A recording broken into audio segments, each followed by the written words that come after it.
Okay, so for you guys, let me give you a quick update. I'm only gonna paint this one. I'm gonna save the other paint for tomorrow. But as far as the posters go, let me show you how far I've gotten. Alright, so still debating on if I should do more to my Zaya Lee, Mia Yim, and Io Shirai poster. Alright, to my Kabuki Warriors with the Empress of Tomorrow and Kairi Sang poster, and my ultimate poster, the crush and future wife is God. I hope God works this out for me. My Zeta Zhang poster. So, because I'm totally in love with Zeta Zhang. So, I'm going to paint this green with the orange flowers. I'm probably going to work on it tomorrow. I don't want to touch anything other than what's on the paper. Alright? I'm pretty sure Zeta Zhang's never going to see this. But I'm dreaming big, and this is my year. It's 2021. I'm going all out. And Zeta, if you do see this, I'm deadly serious. I would love to be in a relationship with you. Not just a friend thing and a fan thing. But anyway, so from the moment I saw her, I've been in love with her. And we actually did meet at a Galaxy Con. But she's a local girl, and I'm a local boy who's had some really bad acting success. In other words, I've been failing at acting. But I'm open to different jobs as well, you know. I am in school for police science and criminal justice. I'm not happy about that. I'm much more happy in front of the camera. But my ultimate crush and future wife, we're putting that out there. Speaking into existence. I gave her the Z-Blades, my own design. Because I like kung fu weapons. And the hook swords are some very dangerous weapons. If you know how to use them. I know how to use them, but I'm not really good with them. But I'm also not physically healthy for that anymore. But I can still do regular kung fu. So hook swords with the Z-Blades handles, because I like axes. Part of Native American, so you know I love my axes. And my tomahawk. So these are going to be orange and green, and that one black flower over there. Alright, so I'm debating on if I should paint the dragon. Yeah, I like the dragon in the green scales. I really don't want to screw that up. If you get a really good look at it, you can see that it's in green scales. I did that with an ink pen. And so before you ask, no, I didn't paint it first. I drew it in pencil. I inked it. I erased the pencil. So you can still see certain marks of the pencil. So I don't think I'm going to touch the background. I'm going to paint this orange. If I remember that I said this, I'll go back and watch this video. The orange flowers are going to be orange. The green is going to be green. And these are my paints. I'm saving this for a better day. Right now I'm working on the Native Bloods, Myth and Legends. I left the Deer Woman off. I don't think I want to touch anything else, but for Zeta, I'm going to do the fire the same way I did for Kairi and Asuka. Now, as far as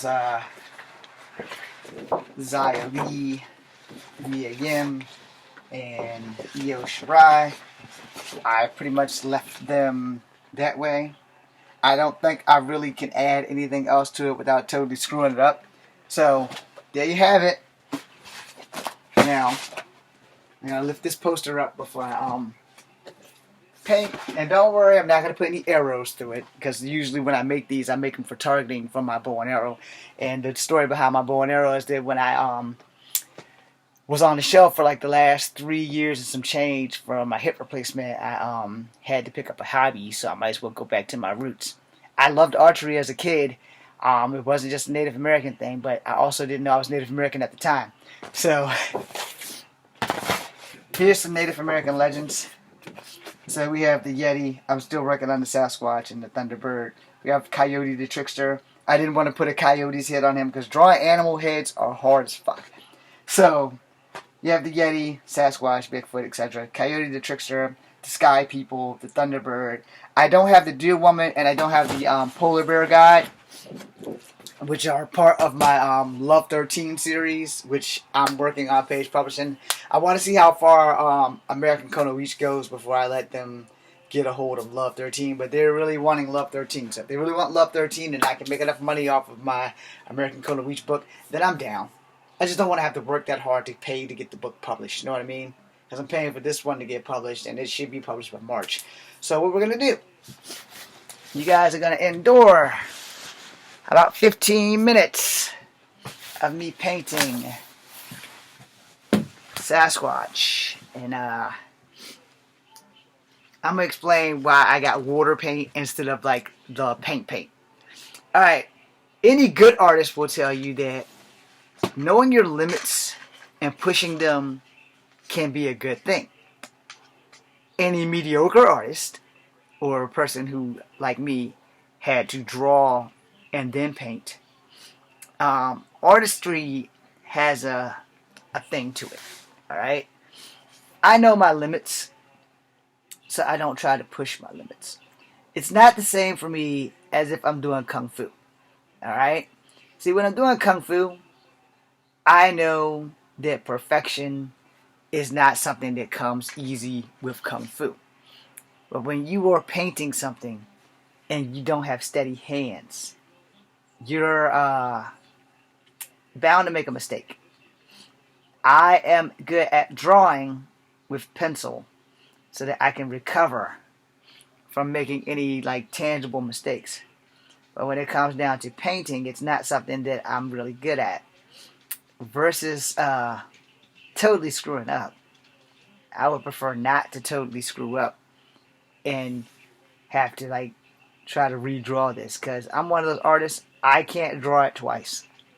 I really can't. As proof of my other picture that I did with ZZ, I had drew a smaller version, and for some odd ass reason I said, I bet you I can draw it again. Well, I drew it again. Only the smaller version is actually better. I can actually show you that. Let me rephrase that. I can attempt to actually show you that.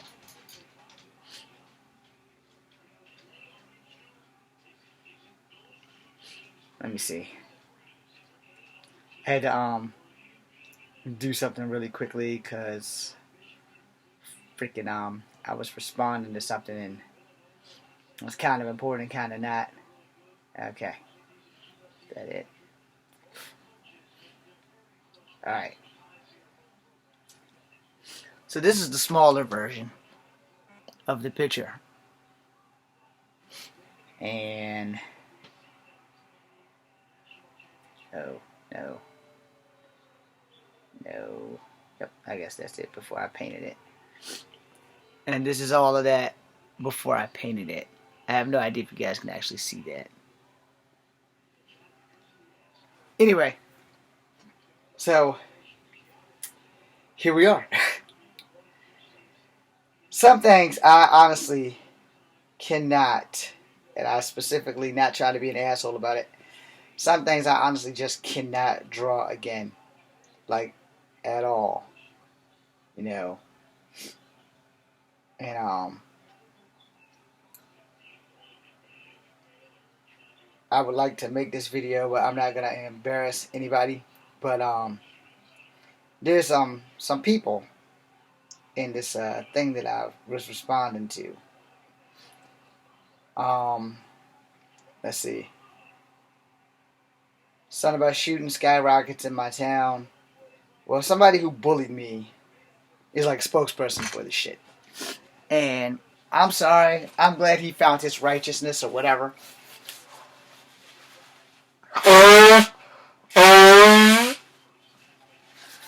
But when you were a high school bully, or a bully in general, you know, you can't all of a sudden decide you want to switch gears and say, okay, now I'm going to start doing what's right. Which if you'd have been doing right from the first, this shit wouldn't be your thing. Because, you know, this motherfucker bullied the shit out of me. And I will make a video about that after I'm done. Because I don't think that it's right. I mean, if he comes out and says, yeah, I own that I used to bully people in school, then I will respect him for that shit. Because then he'll be like, yeah, I wasn't the same. I did bad shit to people. I bullied people. I threatened people. You know. And if he did that, I can honestly say, alright, now if you own it, I can respect you. Because I'm like, yeah. See, as long as you come out and own the bad shit you do, because I own my shit. I am not a saint. Like I said, when I tell y'all people that I have been fighting since I was 6 years old, I didn't lose any of those fights. And specifically one person that I had to keep fighting, and he was forced to fight me too, but I was forced more because I was biologically related to the motherfuckers forcing us to fight versus him being adopted. He has forgiven me, but I will never forgive myself because I knew better. And he's pointed out we were both kids and you need to get over that shit. And I told him, the fact that we were both kids, yeah, that's right. But we also knew right from wrong. And the things that I had to do was not becoming. And even if he forgave me, and even though I know we were both children, the other kids were children too. They never had to fight as much as we had to fight. And we didn't fight because we wanted to. We didn't have a choice. And he had to keep pointing that out to me. But I still don't think it's okay to forgive myself for it because, one, I was the better trained fighter. Because while he didn't know martial arts, I did. So that really wasn't fair. And I own that shit. And I apologize to this man every damn time I see him. And this man had told me the last time that I apologized to him, that if I apologized to him one more time, he was going to shoot me. And honestly, he would have been well within his rights to shoot me anyway. But, when you wrong people, you wrong people. And you need to own that shit. And, if anybody here that I have wronged, I'm sorry.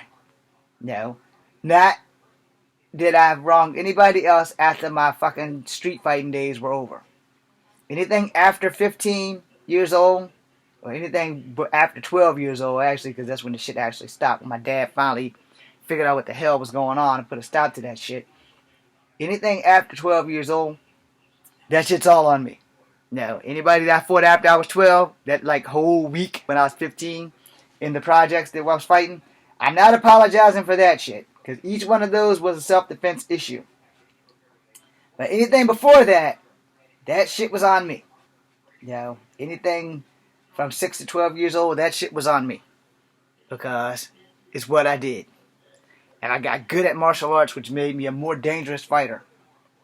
And the reason why the channel was called Kung Fu Havoc is because I brought Havoc into a fight. Even though the character Havoc was my favorite superhero when I came up with the channel.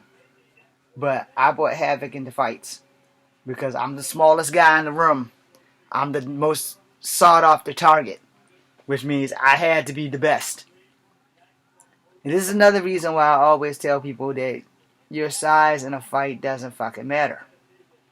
What matters is your skill level. Yeah, you can be the biggest in a fight. Doesn't guarantee you a victory when you're fighting somebody who does not stop, who does not stay down. That pain feeds me. And I'm one of them people. I'm not the only one. I'm not an adrenaline junkie by any means necessary. I guess you could say Raven, the wrestler. He wasn't really my favorite wrestler, but I was more like him than anybody else in a fight because the more you hit me, the more I liked it. And I guess that's like a mental switch or something. So fighting was my thing. It was all I was. It is still all I know. It's the one thing that I know nobody can take from me outside of a medical excuse like my hip replacement. There was nothing that anybody could do to stop me. As long as I can breathe, I can fight. And that was something that has been basically put into me by these damn childhood street fights that, no one counts them because no one saw them. Well, I'm pretty sure if they had video cameras way back then that black people could afford, that shit probably would have been on there. It probably would have been viral. which is another reason why way back in 1993, when I graduated high school, I applied for the UFC. I applied for Havoc. I applied for Rec. I applied for Pride.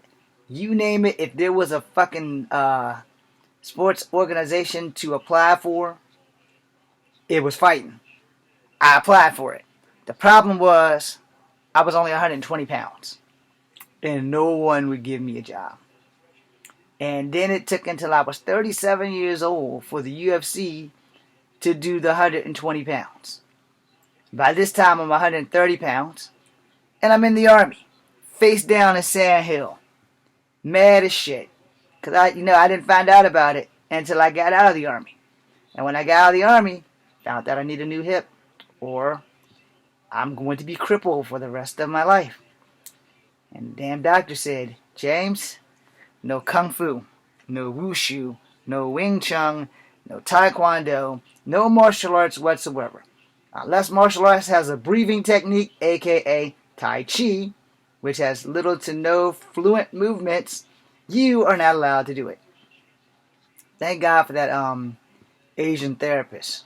He must have also been a martial artist, because the other therapist, the two white lady therapists said no, the white male therapist said no, the black male therapist said no. I was like, well, goddamn. I said, I live for martial arts. It's what I do. It's who I am. And they're like, well, you better live for something else, son, because your martial arts is done. And so months went by, a year went by, another year went by, and then I dealt with the Asian therapist, and I said, look, man, I need to be able to do Kung Fu. If I can't do Kung Fu, I don't have a life. He's like, I hear you. And you will be able to do Kung Fu again. You're just going to have to take your time.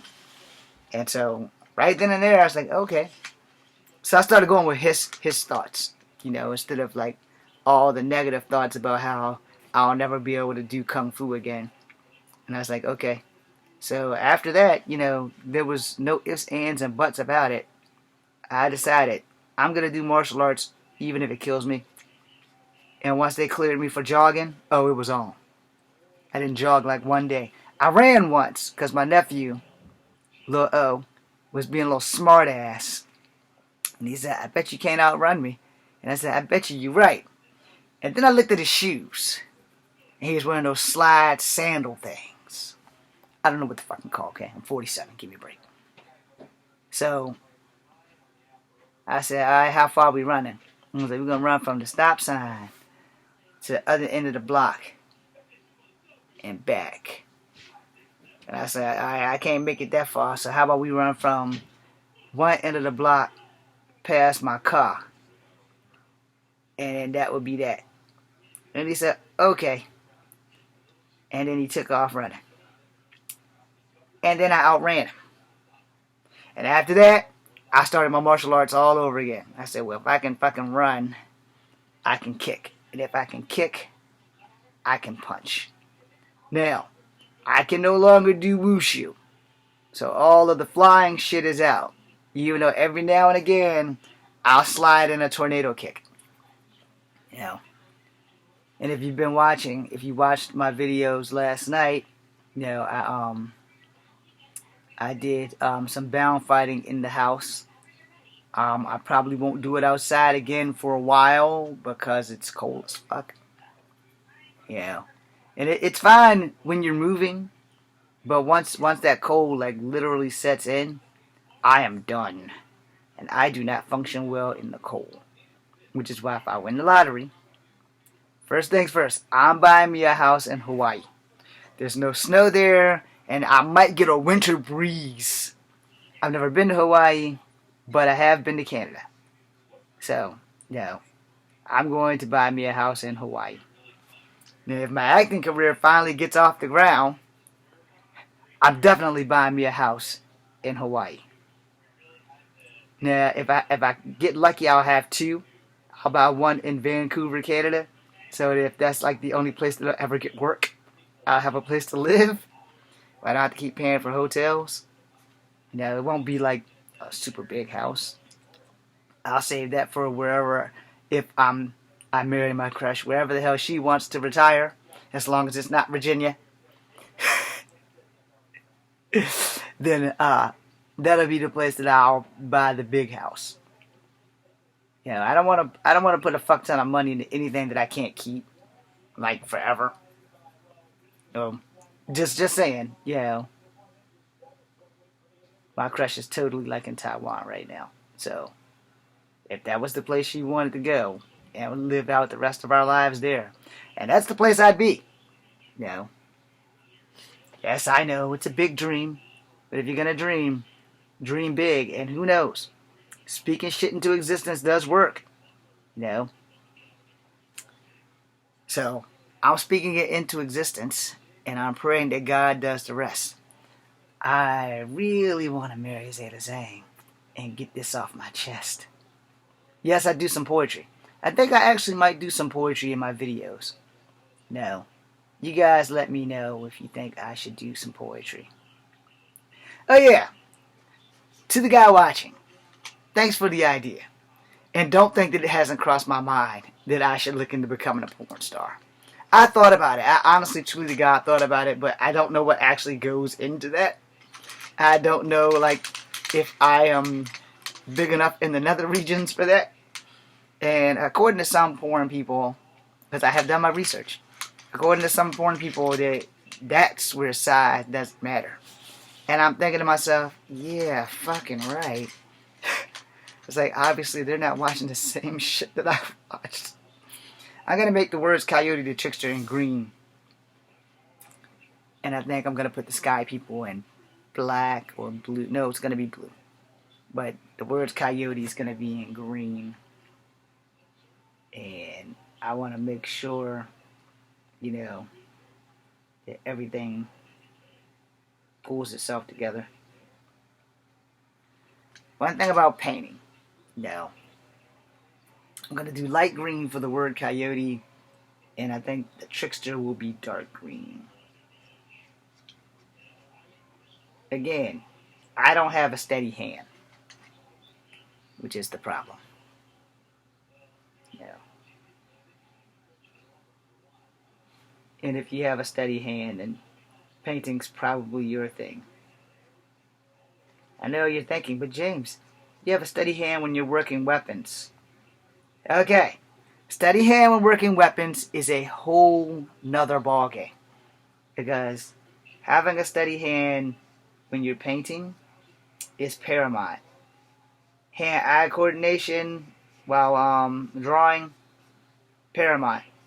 But like with a weapon, a martial art weapon, 9 times out of 10 it doesn't matter if you have a steady hand or not, because when you make contact with the enemy, the recoil from the weapon is different.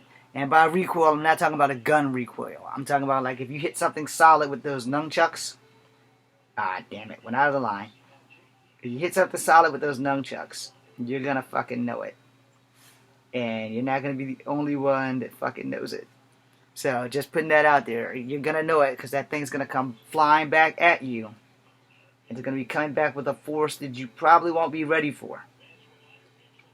And the thing about weapons, you know, especially martial art weapons have an unpredictability of how much force you're using versus how much force after impact is going to come back on you. So, if it's going to come back on you, yeah, you need to be ready to understand it. This is not a game. Practice weapons are okay, but they still have enough force that you can damage somebody with. So if anybody tells you you can't beat somebody's ass with a practice weapon, they are wrong. Or your teacher sucks. Because I can tell you right now, any weapon that I put in my hand, practice or other, is still a weapon. Alright? Understand how that works. A practice weapon is still a weapon. There's a reason why they're called practice weapons. Practice keeps you safe, and practice makes perfect. However, as a martial artist, as a real, live, honest-to-God martial artist, belt excluded, it is still a weapon. The word practice means practice. The word weapon still means weapon. So, like it or not, you can disagree. Doesn't matter to me. You have that opinion. You are well within your rights to voice and agree or disagree with your opinion. But a practiced weapon is still a weapon. In the right hands, a fucking spoon is a deadly weapon. And by that I mean me. I was trained how to kill somebody with a spoon when I was 16 by a Green Beret. So it's not a lot that I can't manifest with whatever I put in my hand. The only thing that I have not been able to use as a weapon, which comes out of Chinese legend and folklore, is a single blade of grass. Now, if someone can teach me that, I'm ready to learn. I can't afford to move to the foothills of China to learn that, but if someone is willing to teach me that legend of the warrior that fought somebody with a blade of grass, they turned it into an episode of Dragon Ball Z. But Dragon Ball Z is also based on a Chinese legend of the Monkey King. But if someone, I don't give a damn who, if someone knows how to whoop somebody's ass with a blade of grass against a sword, I want to learn from you. Even if you're a fucking sham artist, I want to learn from you. Especially if I see it done. Now, to quote Mass Effect 2 or 3, no, I think it's 2. Many things are impossible until they're actually done. When I see someone whoop somebody's ass with a simple blade of grass. If you don't know what a blade of grass is, go outside and pick up a handful of grass and throw every piece on the ground except for one. A simple blade of grass. When I am taught by somebody who can do that, there will be nothing anybody else can do to me. Like, ever. So, and I'm going to be honest, all myth and legends have some truth to them, or they wouldn't exist at all. No. But there is a reason why they are called myths and legends. Or legends and myths if you want to go alphabetically. I'm one of those people. Go ahead, don't judge me. But I am one of those people. Which is why this sign says Native Blood Legends and Myths.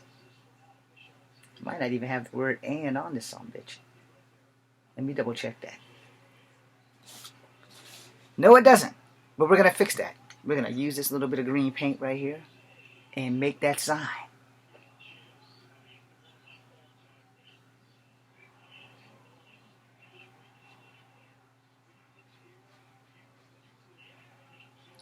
Well, that was awesome. I screwed it up a little bit, but that doesn't change the awesomeness.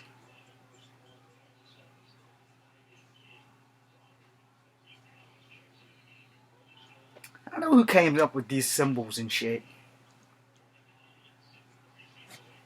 But figured I'd just throw that out there. Go around this little circle.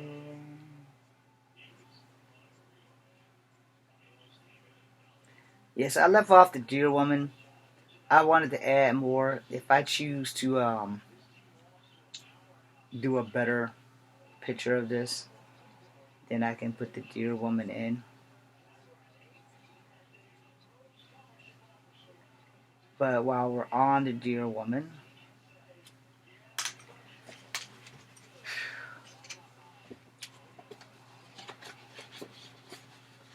come here. This is the deer woman. Alright? And yes, I gave her the same tomahawk or weapon that I gave Coyote. Alright? So I believe the deer woman is Sioux. I know she's not Cherokee. Coyote belongs to everybody. But I know that the deer woman personally is either Lakota or what is it? She's not Cheyenne. It's Lakota Sioux or Hopi. She's not Apache. I'm pretty sure she's Sioux. Lakota Sioux. I won't swear to that though. One of you full-blooded natives can confirm or deny me on that one. But yeah, we're gonna darken the trickster. In fact, no, before we do that, we're gonna put the trickster, the word "the," in yellow. Yellow is my favorite color, which is why it's like one of the primary colors that you'll see in a lot of my stuff.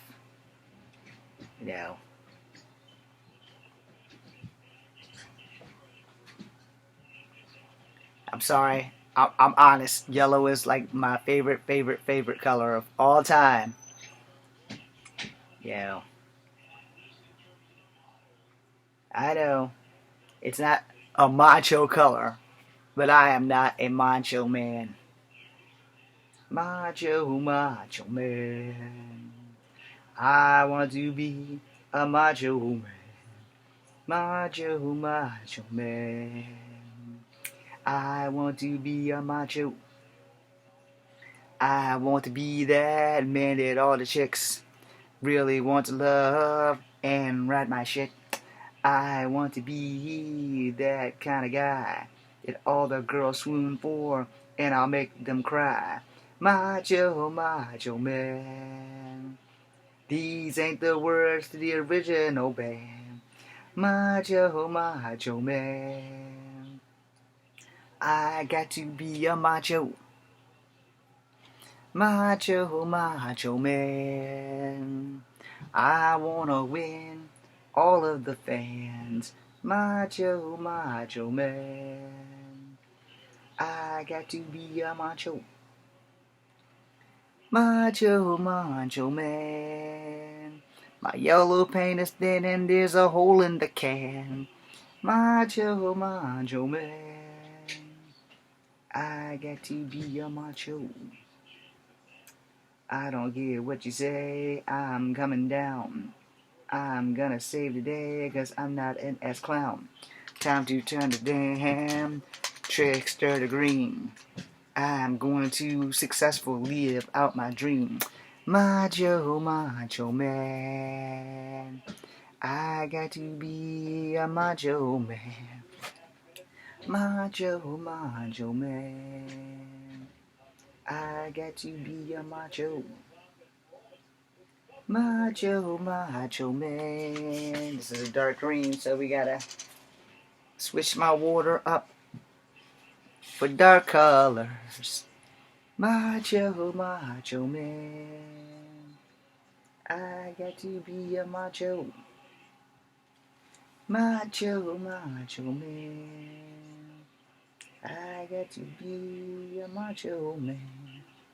Yeah, that thing about steady hand, man.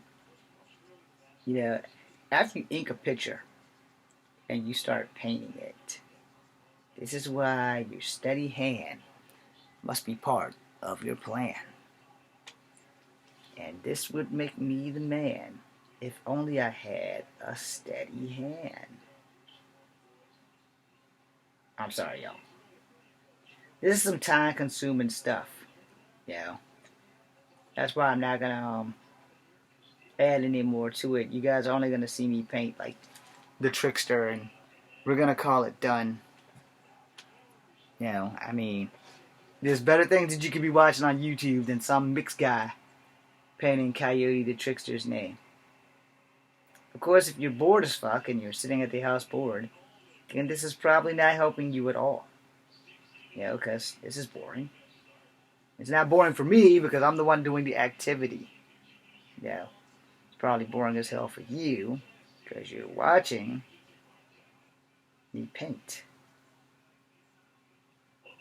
You know, then again, some people have their things that just get them thrilled, you know. Thrills. Thrills are a thing. We all love being thrilled. Yeah. Somebody's TV is exceptionally loud and they're watching sports. My TV is on mute. And I'm watching the ID channel. No, excuse me, watching the Travel Channel because it's got scary stuff on it. Yeah, I love scary stuff. Speaking of which, if you guys haven't seen Train to Busan, then you should probably see that. You should probably go watch it right now. It's actually pretty good. I haven't seen Parasite yet, though. I heard that was great. But see, here's the thing about me in Asian cinema. I have to watch it twice so I actually can read it. You know. I remember, like, the first time I saw Crouching Tiger, Hidden Dragon.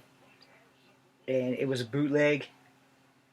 And whoever got it for me they got the English subtitles, but the subtitles were so dark you couldn't even see them. In other words, they had like it on. It was like white subtitles instead of the yellow subtitles that most Asian cinema does now, so that people can actually see it. So I had to watch the movie like 4 times. So to go back and read the shit to see what the hell was going on with the Green Destiny. Not that I didn't love the movie. Zhang Ziyi was the shit.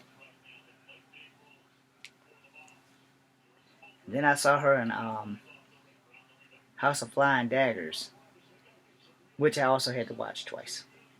Because some asshole got it for me and the subtitles were not adequate. Then I seen the dub version of both, of House of Flying Daggers and Crouching Tiger, Hidden Dragon. Which I was kind of messed up because I was like, okay, all 3 of those main guys that starred in the movie, Michelle Yeoh, Zhang Ziyi, and Chow Yun-fat, they all speak English. And I know what they sound like. So whoever dubbed them, it was not them. And yes, Zhang Ziyi speaks English. Did y'all not see Rush Hour 2? I'm gonna beat you like a very pretty man. Man, we could have been special. But you're one crazy bitch. I'm sorry. I do not go around negatively calling women the B word. That's not my thing. I don't think any man should ever call a woman that. Even out of anger, I have only called siblings, because I have 4 sisters, that word.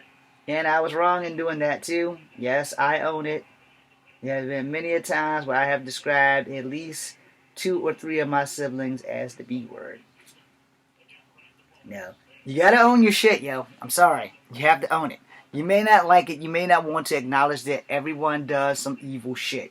But you gotta own it. You have to own it. Because it kind of shows the people who you actually are as a person. If you are not willing to own your flaws, you are faking the funk. Alright? I don't purposely go around hurting people's feelings. But anytime that I have, if it was intentional or unintentional, I do own that shit. Providing, and I say this specifically because I've had some concussions. Okay? Providing that I can remember. Which I generally can't.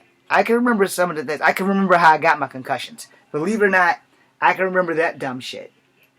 So, I don't know which concussion came first. We're going to go with the 5th grade in Mish Early. Hi, Mish. We were playing football without equipment, and Coach Bean thought that shit was a good idea. Hi, Coach Bean, if you're still breathing. So, the football, because I can't play football, y'all. The football hit me in the chest, and it hit the ground. And my team, some asshole hollered, "Dive for it!" And my dumb ass, man of action, I dove for it. Unfortunately, someone on Mish's team told him the same damn thing. And here's where shit hit the fan. Irresistible force, that was me. Unmovable object, that was Mish. They got the touchdown. I can only tell you, I didn't get up. Our heads collected. And we weren't wearing helmets. Not that Mish needed a helmet. My soft ass needed a helmet though. And Mish laid me the fuck out. When our heads hit, Mish got up. And I'm pretty sure he recovered the football. I don't know anything outside of that. I woke up in the infirmary with a fucking knot on my head the size of Jesus' ass sack. And after that, me and football were done. A few years later, I'm at my Aunt Ruth Ann's house. And the fracked up part about that, my cousin Brian, God rest his soul, we decided to do the dumb things that young black kids do. Jump across a fucking picnic table. And so, as we're jumping across this picnic table, we hadn't collided. You know, not one time had we collided until we did collide. And once we collided, it was done. Again, irresistible force. That's me. Unmovable object. That was Brian. And when we clucked heads, I went in the same direction Brian was going. He outweighed me by a good 15 pounds. And when our heads hit, I was the only one that hit the ground. His ass was fine. And when I woke up, someone had pretty much had my hand placed on my head. Damn it, that's the wrong blue. God damn it. They had my hand placed on my head, and I was holding a fucking ice pack. So yeah, I was fucked up. Yeah, it was pretty bad. And it was pretty funny at the same time. I'm sure my cousin Sherry and my cousin Bill was giggling when that shit happened. I wasn't giggling. Maybe I was giggling in my dreams. But I was out. I think I was out for a good 15 minutes. Maybe more. But that was my second concussion. Now my first concussion was kind of funnier. Even though Mish knocked me the fuck out. The last thing that I remember was when I got home, I thought I was Christopher Columbus. I caught my mom all kinds of winches and stuff, because that's how they talked to the sailors when they had to sail across the ocean with women saying that women were bad luck and shit like that. So I called her all kinds of stuff. So that being said, you know, I'm going to end this video. I'm going to lift this up and show you guys what I've done so far. Because somebody saw those damn lights, but at least she recovered this time with the oops. So, thanks for watching. I'm going to finish this. The next time you see it, I'll point it out. So we have Coyote the Trickster, Sasquatch, Thunderbird. So I only have like that left to go. Thanks for watching. Be seeing ya. Damn, that's like 40 some odd minutes. It doesn't seem like it was taking that long. Later.